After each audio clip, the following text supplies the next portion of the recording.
All right, let's get started. Welcome everyone to our second Design Conversations talk at the Jacobs Institute for Design Innovation at UC Berkeley. My name is Björn Hartmann and I'm the faculty director here at the Institute.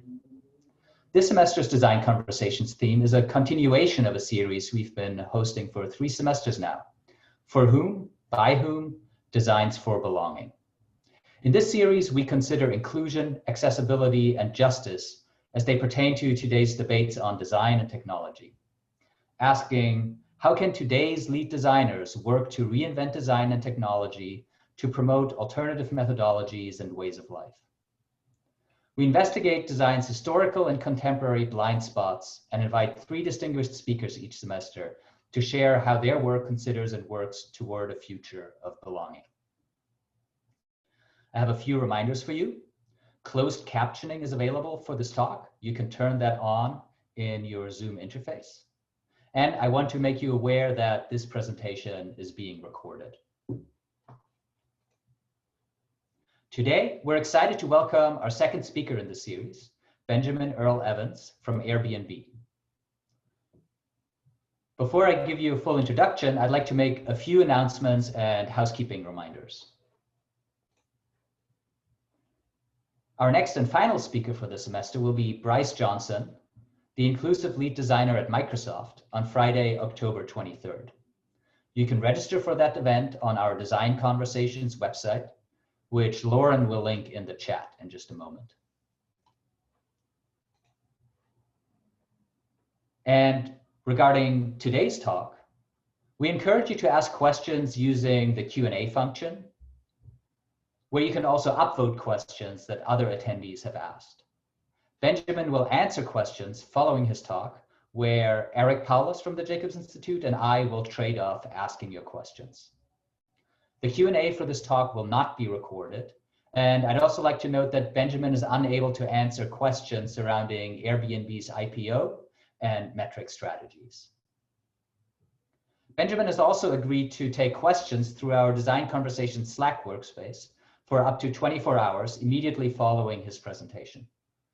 This is available to UC students and affiliates, and the link to join Slack can also be found on the Design Conversations website.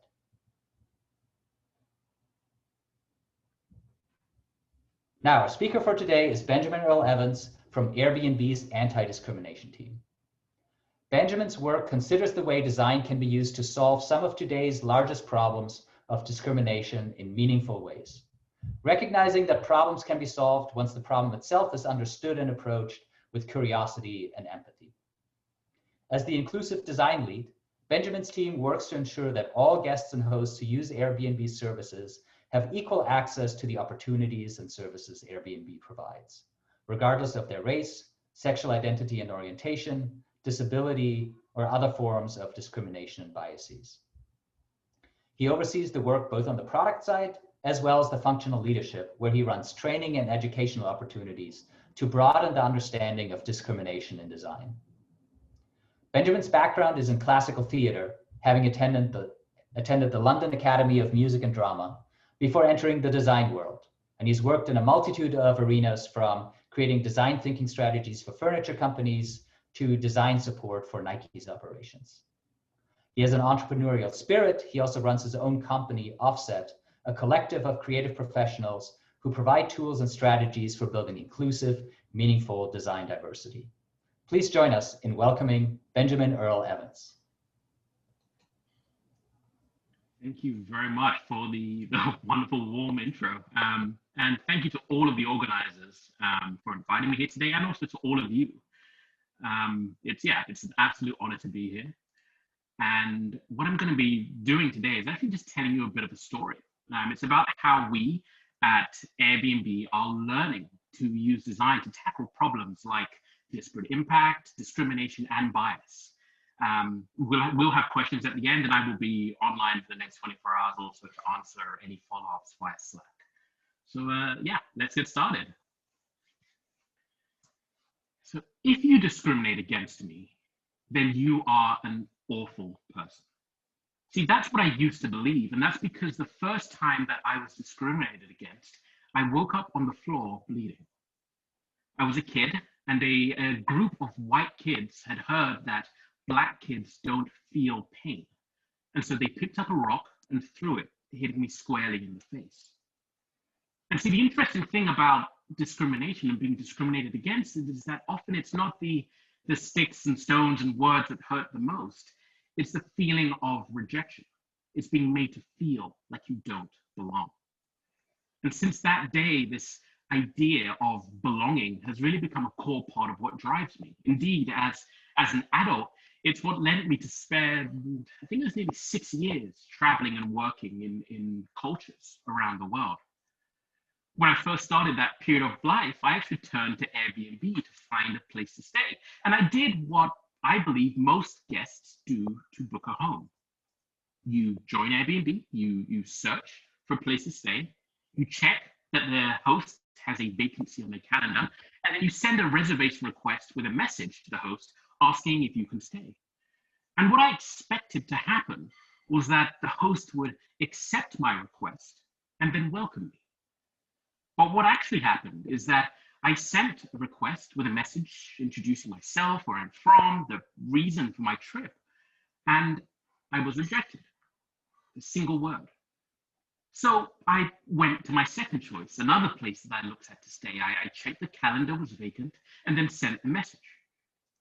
And again, rejected.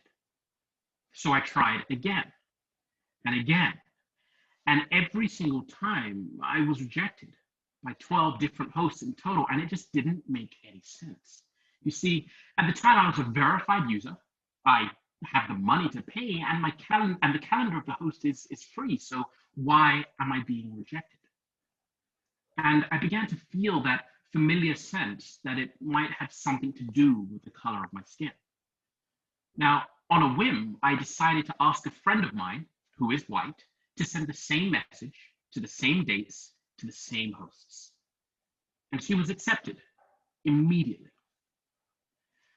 You see, as a company, Airbnb believes in belonging. It's our highest value. But the reality is that guests of color, people who look like me, are less likely to be accepted when booking a stay on Airbnb. And in 2016, we saw the problem of discrimination reach the public sphere, where guests of color were sharing their experiences of being discriminated against on Airbnb. And this was under the hashtag Airbnb while Black. Now, this time I was living and working in Asia, and I was writing and designing on the topic of design for different cultures and how we can bridge culture with the power of design. And Airbnb actually saw this work, and they reached out to me and said, do you want to join our company to lead a new team that's focused on seeing, is it possible to use design to tackle discrimination? You want to lead design for the anti-discrimination team, a product team that is really focused on changing our product to build equitable access. And immediately, I was excited. I mean, Airbnb is a wonderful company. It's design-led. It's a fascinating problem to work on. And then I thought about it for a moment later, and I realized that they were asking me, a Black man, to tackle racism in America, which, to be honest, didn't exactly fill me with a sense of joy. And immediately I remember thinking to myself, hell no, this is not what I want to do. But because I'm British and we do like to be polite, what I actually said out loud to the recruiter was that would be delightful. And so here I am. I lead design for the anti-discrimination team, and we are a product team that is tasked with ensuring that all hosts and guests have equitable access to amazing experiences. But the question that was waiting for me when I first joined was, well, where do you begin? How do you even begin to use design to tackle a problem like this? Now, whenever I tell people that this is the work that I do, they always offer the exact same advice. And that advice is, well, just remove profile photos. And it kind of makes sense if you think about it. You know, if someone cannot see your face, then how can they discriminate against you based upon the color of your skin? So if we were to remove profile photos from the booking process, surely we'd solve this problem. But Airbnb is a platform that's built on trust. And our research team uncovered that profile photos, images of human faces, are a source of trust, comfort, and connection. Not only that, but when we did need-finding interviews with our host community, they explicitly said that they rely on profile photos to make decisions about booking requests. They're also, profile photos are also this really critical differentiator between our brand and competitors like hotels in this space. And so the cost of removing photos seemed too high to our community at that period of time. And so together with my research partners, we actually brought members of our community and psychologists into design sprints, focus groups, and other contextual interviews to try and ideate solutions to this problem. Now, we immediately got this influx of a wide variety of ideas and immediately ran into a real conflict.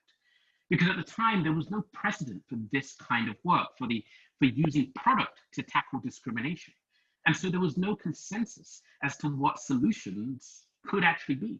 In fact, many of the ideas actually contradicted one another, and our team really couldn't agree on the right strategy to take. You see, on one side, we would have a big group of ideas that said, well, if you just remove any information that may trigger discriminatory behavior, then the problem's solved. But another group would also say, well, no, you should do the opposite of that. You should actually add information, add anything that may override bias, that will build empathy between hosts and guests, both sides of this marketplace. As an example of that can be seen here on the left-hand side. This is a guest profile photo where we have removed nearly all personal information. Whereas on the right-hand side, we go to the opposite extreme where we add a lot more information.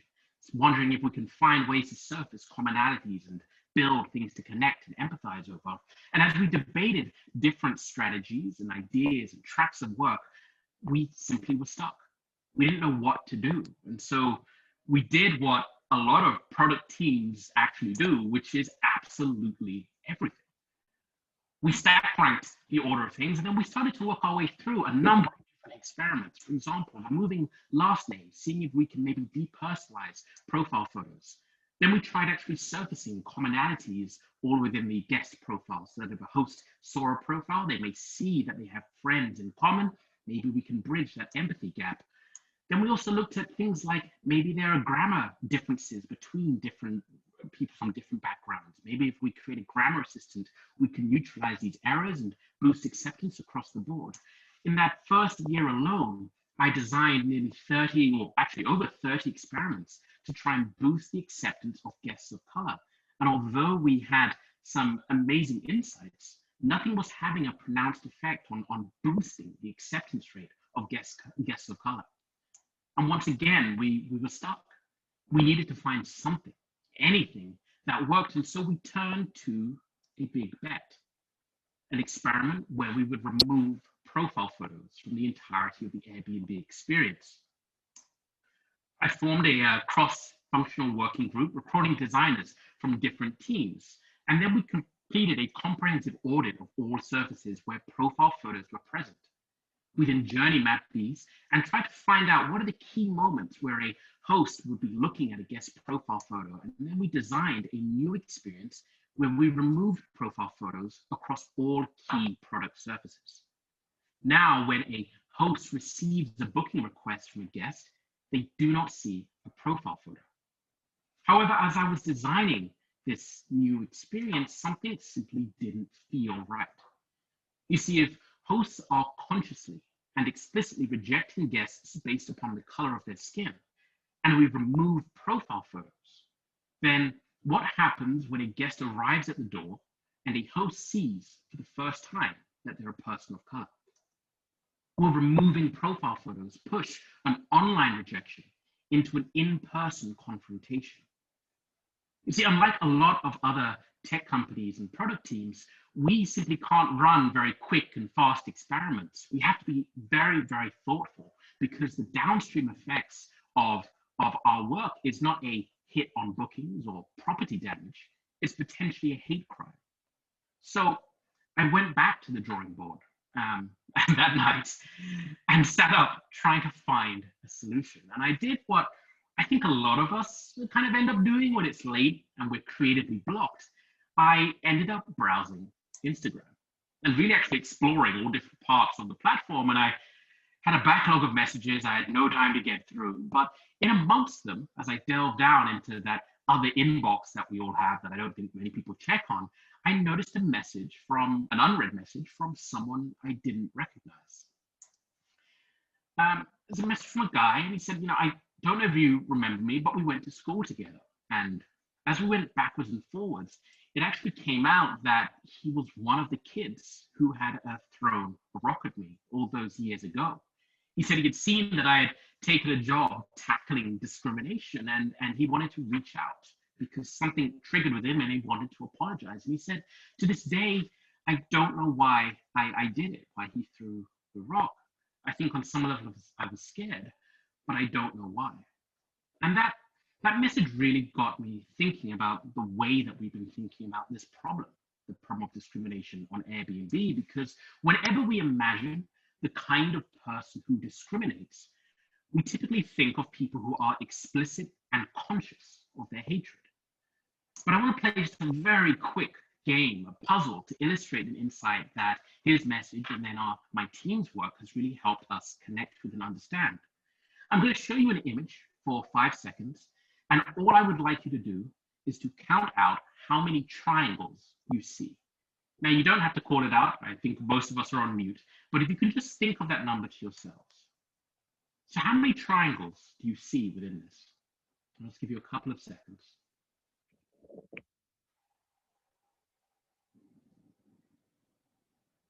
Right. Hopefully, I hope everyone has a number. If not, just take a guess.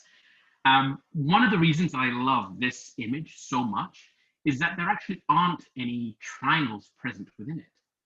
See, I love this game because it shows one very important thing, that our brains are continually connecting dots. We're connected and filling in information because we all have bias. And as I'm sure many of you on this call know, bias is just a series of shortcuts that our brain makes to help us make decisions in a world where we are overwhelmed with information. They are designed to keep us safe. They're amplified by stress, and they guide every single decision we make, often without us knowing. What kinds of decision? Well, how about a decision that we at Airbnb ask our hosts to make? A decision about who to stay in your home. As a host on Airbnb, you will receive a reservation request from a guest, someone that you do not know.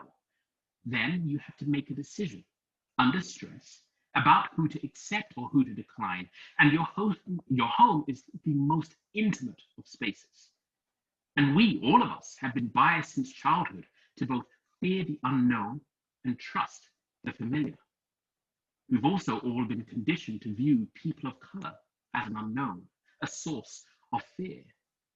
Now, it's funny, even up until last year, if you were to Google 3 Black teenagers, you would get results that were predominantly mugshots showing up on the results screen. Whereas if you were to Google 3 white teenagers, you would typically get stock photos and happy families. And this wasn't fixed until last year. This is how long we have been slowly biased towards thinking that people of color are others, that they are the unknown, or that we are people to fear. My team realized that the primary problem we're solving is not one of explicit racism. It's one of implicit bias that's triggered by fear of the unknown. It's not necessarily that all hosts who reject guests of color are racist and awful people. It's that we're all a little bit racist, a little bit sexist, a little bit ageist and ableist, because we all have biases. My team realized that we're solving a problem, implicit bias, a problem that people don't know that they have. And when we view the problem space and the solution space with this lens, we realize that the solution or the way to tackle discrimination is actually not about removing information, nor is it about adding information. It's both. We have to find a way to balance people's biases by using design to show them the right thing at the right time. Now, with this new lens, we took another look at the role that profile photos play in the experience. Now, when a host receives a request from a guest, there are no photos shown. We actually replace them with these initial-based avatars. So in that way, we are removing a trigger for implicit bias and helping our hosts make more objective decisions. Then, and if they accept the guest, and only if they accept the guest, we then bring the photos back, creating that trust and familiarity that's needed for humans to really connect. Now, our host community, indeed most of our community, do not like change. And so I anticipated that there would be a lot of backlash from our community when we rolled out this change.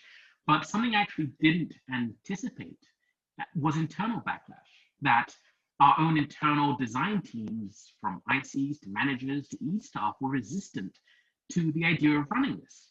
There was this sense that if we remove profile photos and this is successful, then what does that mean for our platform? Does it mean that we have to continually just remove everything that makes our platform feel personal? What do we do?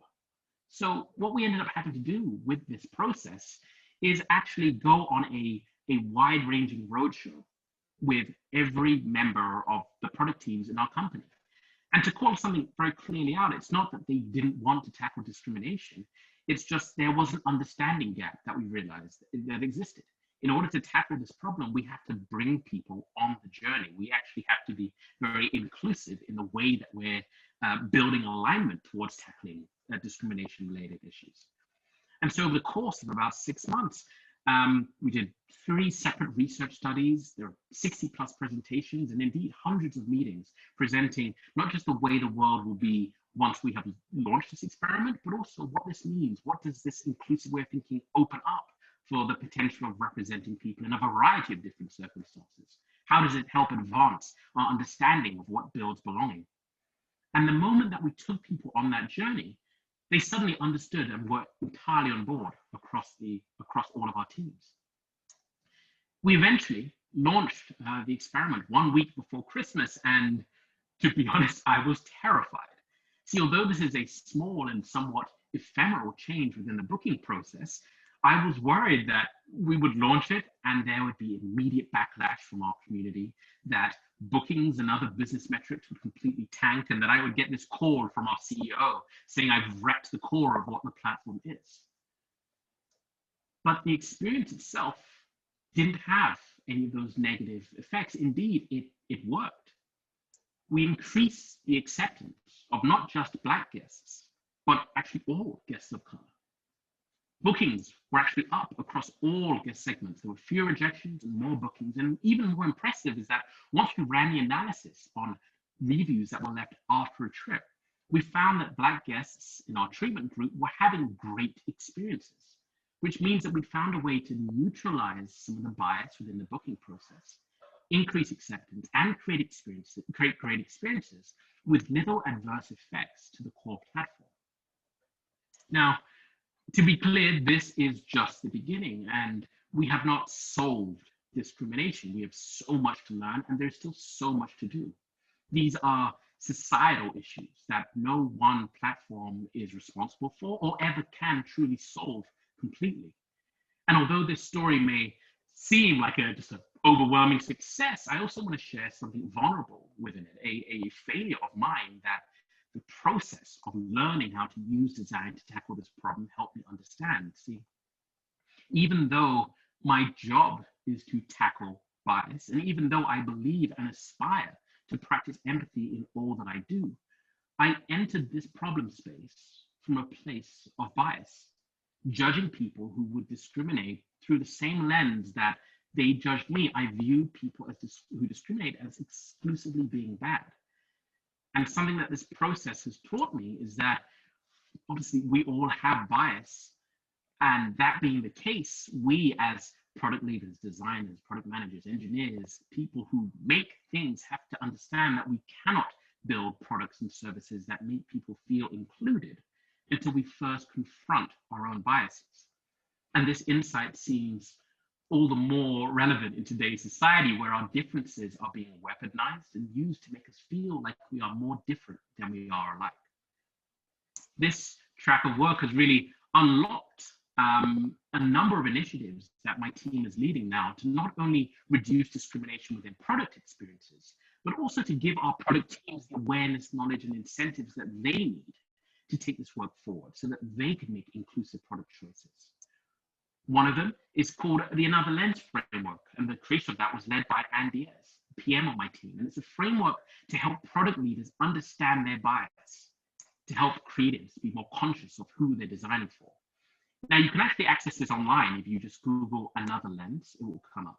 And you'll be presented with a series of different questions that anyone can ask during the creative process to be more aware and understanding of the role that unconscious bias plays within the work that they do. Questions like, what are my lenses? Helping you understand what's your default? Who are you defaulting to designing for? Asking who might be impacted by what we're designing actually helps you consider the downstream negative effects. Or what if your assumptions are wrong is another question, helping you really figure out what am I assuming instead of validating, and who am I assuming it on behalf of? Recently, it's actually the combination of a 2-year project.